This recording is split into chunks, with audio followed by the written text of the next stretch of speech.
Hello mga ka-legit Davercads! Panibagong updates kung saan ang tape, isa sa mga empleyado ng tape, nakikipag-usap na sa ibang network. At T7, ang pinakabagong noontime program ng GMA, inilabas na ang lahat ng yan. But before that, if you haven't subscribed yet to my YouTube channel, please don't forget to like, share, and subscribe at hit mo na rin ang notification bell for more showbiz updates. Bago tayo magpatuloy sa ating updates for today's video, ay nais ko po muna of course magpasalamat sa lahat ng mga legit viewers, subscribers, tang lahat ng mga legit na nanonood at sumusubaybay sa lahat ng ating mga updates. Maraming salamat po.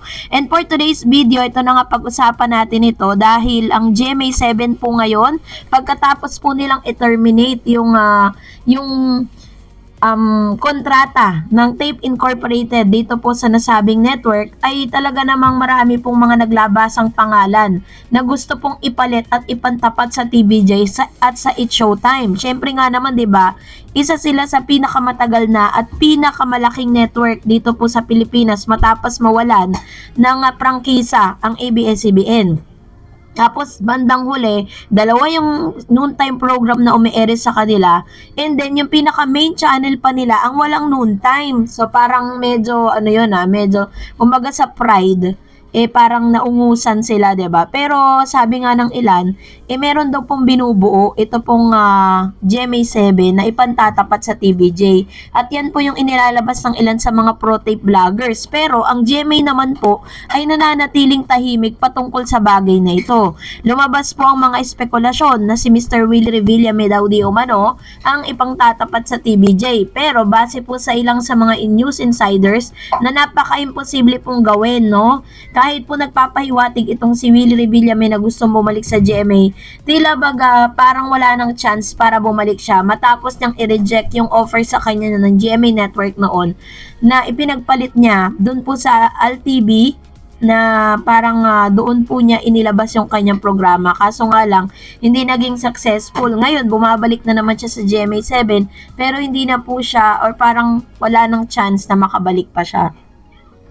Pero kasabay nga ng lahat ng ito ay patuloy pa rin po na nagiging parang palaisipan pa rin sa publiko kung ano nga ba ang ipapalit ng GMA Network, no, na noontime program. At lumabas nga yung logo ng T7 na meron pong kapuso na na logo, no? So sinasabi po ng ilan na ito raw po yung isa sa mga pinoformulate ng GMA Network na ipantatapat. Ang tanong nga ng lahat, sino kaya ang ilalagay nila dyan? Kasi imposible naman na si Paulo Contis pa rin. Kasi alam naman natin na si Paulo po ay po yan GMA Sparkle Artist po yan.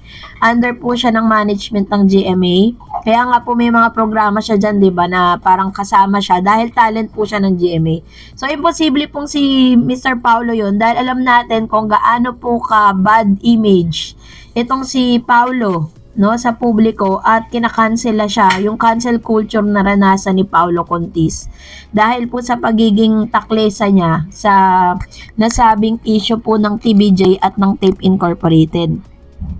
So ngayon, ito yung logo, ayan, T7, tapos merong puso na tila baga sinasabing baga parang gumagawa sila ng ingay sa showbiz na parang gusto nila na isabihin sa publiko na meron ng inihahanda. Pero nananatiling tikom at tahimik ang executive ng nasabing network.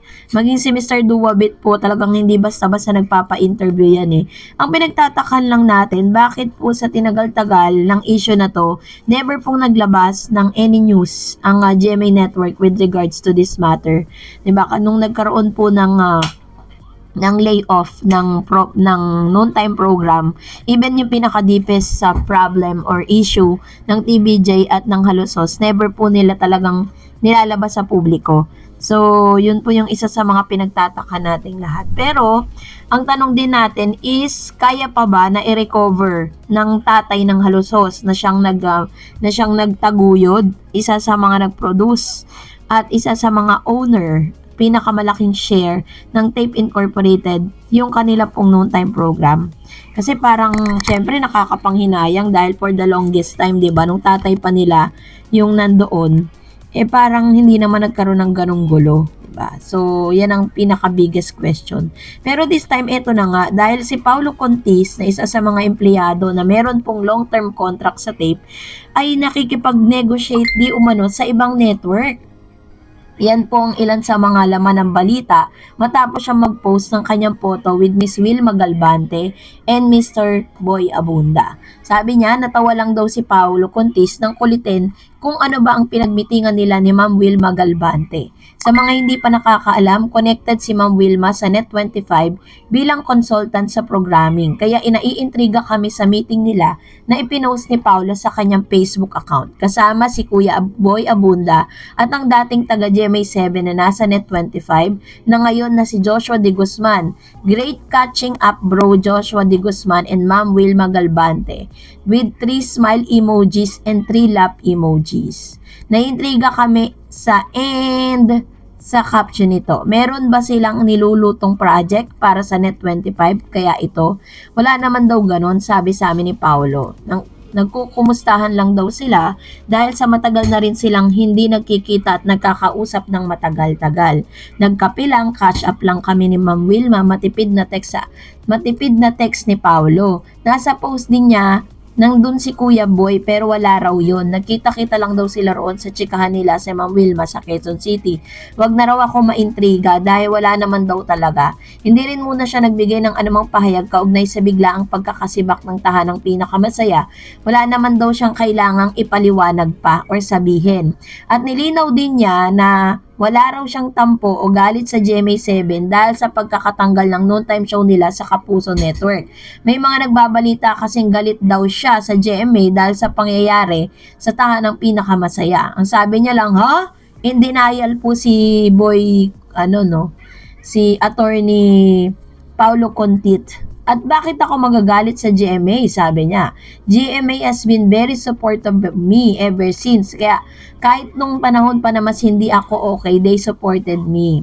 So, ibig sabihin, hindi rin siya okay ngayon. Walang reason para magalit o magtampo ako ngayon. Medyo mainit lang talaga siguro yung balita sa nangyayari sa tahanang pinakamasaya. And GMA kaya maraming nakakaisip inventong kwento para may pa-content lang sila. O, diba? Sinisi niya pa yung mga vloggers. Ibigay na natin yun sa kanila. Hanap buhay nila yun dagdag sa text ni Paulo. So, in denial si Paulo patungkol sa bagay na yan. Pero, magugulat ka na lang, 'di ba? Kasi, hindi naman makikipagkita kay Miss Wilma Galvante ang kung walang kailangan yan Sabi niya, aksidente lang daw yung pagkikita nila sa place at nakipagtsikahan. Napaka-busing tao po ni Miss Wilma Galvante at hindi po yun pupunta dun sa place na kung saan wala siyang gagawin, diba?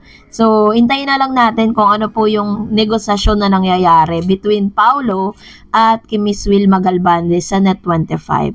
And that's it for today. For more videos and updates, please don't forget to like and subscribe. And please don't forget to follow my Facebook page, DarEdsTV. God bless everyone!